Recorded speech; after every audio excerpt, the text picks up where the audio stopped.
Well, it's good to see you guys. Thank you for hanging out this long. That's really the relationship that Todd talked about, the R. And I wanted to come out here and try to put a bow around things. I said I met Todd in '93 in the Spanish class. He was working for Dean Witter. He was talking about stocks and IPOs at Break. And I got curious. I was a finance major, and I thought, how do I get involved? How do I put some money into this? I gave him $500. He put me in an IPO that no one else could get in, supposedly, and he made me $500 in a couple weeks. So I did that a few more times and found a way to shift more money to him. And he's managed my money for a long time. And I worked in the corporate world forever and then went entrepreneurial, had a few businesses, and we always talked about how we could work together. And about 8 years ago, I was switching jobs, and Todd was in an upswing, and there was an opportunity for us to do some things together. So I came over, and I really see myself as an advocate between the companies that we own, we help manage, help to become successful, and our holding company. So it's difficult sometimes to understand what we do. You see all these different brands and all these different activities. Roland talked about the Deal Alliance, and I think that's the best way to kind of share an example of how anyone can get involved and participate in what we do, just like I did with the IPO. I'm going to walk through a scenario of what we're creating here, and this will be on the Deal Alliance, so you can go there and see it soon. But I've created a holding company called Ready Holdings, and that really comes from all these companies come to us, and they're like, if you just give me $1 million or $2 million, I'm going to kill it. I'm going to be successful.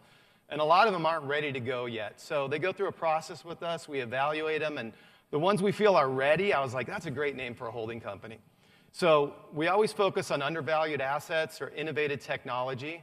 I have an example of two of those today that I wanted to kind of share with you. So I'm the CEO of a company called EcoPack Technologies. They're out of the UK, and they do secondary packaging, something I knew nothing about.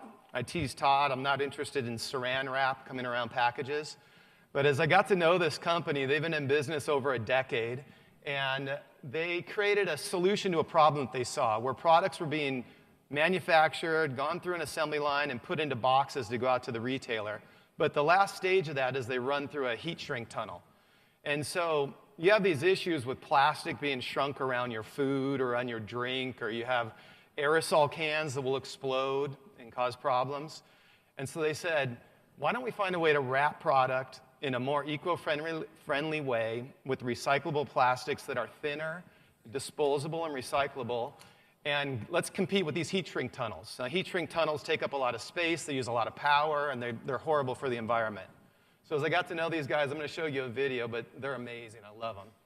And then there's a local company here called Tough Turtle Turf, and this is an undervalued asset. So that's the innovative technology, undervalued asset. These guys have been in business, again, over a decade. They've got up to $40 million, expanded from Nevada to California, Arizona, even Texas. And then they tried to get more efficient. They tried to refine their marketing, and they switched marketing companies, and all their leads dried up. The new marketing company didn't follow the same steps, and so it brought their revenue down dramatically to around $15 million.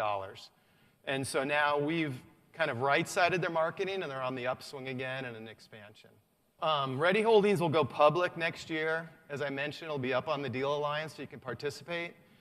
Right now, in this example, we have two primary companies that will be involved in there. The goal is really to just find companies that we, again, be an advocate for, help them be successful, put the right people in place to run them. I always say hire people smarter than you. So we try to find ways to do that. Then we look for an exit that will benefit all of us, whether that's maintaining that company with high revenue or finding a way to sell it. So I mentioned a little bit about EcoPack. I won't be redundant looking at the time, but you can see they try to use less of everything, and it'll be better for the environment, and it's going to cost less. So it's really a no-brainer. Their real challenge has been to disrupt an industry that's been in place forever. And so people do see the value, and they have an incredible pipeline right now. I'll kind of go through the potential numbers. Let me show you a video first, though, so you can kind of see the machine and what they do. I think it's about a minute. I'll have two videos today. And this one doesn't have sound, but they basically use stretch wrap. They wrap the product in multiple directions. So it's 70% less plastic. Again, this is what's fun. It's a whole space I didn't know existed. And as you get to go into factories and you get to meet with people and you get to understand their problems, there's a whole nother market called secondary packaging, where if a Walmart, for example, says they want 8 cans of something versus 6, they send it to a secondary packager who breaks apart the 8 and makes it 6-packs. So those are potential clients.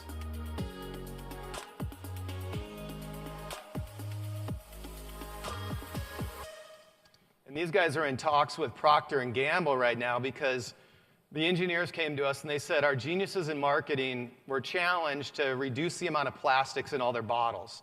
So they made all the bottles thinner. And now when we run them through the heat shrink tunnel, they all warp. So we need your machine like right away by the end of the year when the new bottles start to run. So these guys are in a good position to have some success. So right now the projections are to have 100 machines operating by Q1 of 2026. That's going to be about $8 million in revenue. Soon to be followed by another 100 machines. They get up to $18 million. They have about a 50% profit margin, so they're really setting themselves up for a strong year next year and the year after. And we're going to put about $2 million into this company, just to get an idea of where we are. And this is one we might keep. We have plans to expand beyond the UK. It's naturally growing into Europe right now, and into the US and into Asia.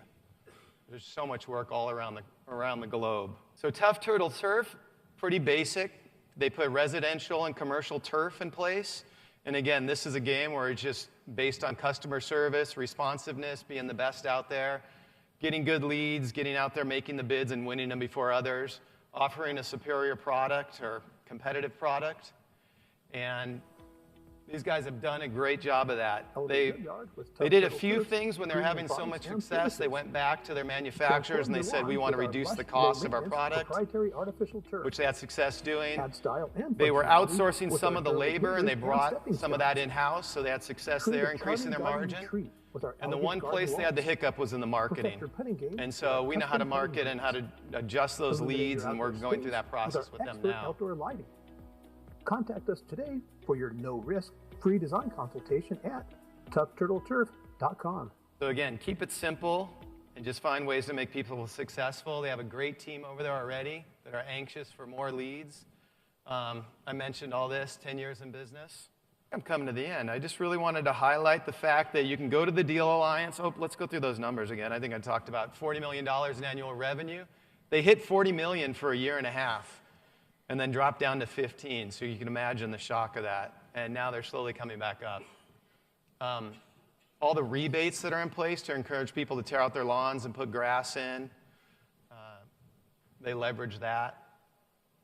And then they expand beyond that to hardscape, into windows, or any other way they can help folks when they're on site, and they build that relationship. So I put my email here. You can reach me if you had any questions, but I would encourage you all to go to the Deal Alliance, become part of that. Look for opportunities like this to come together and pop up there soon.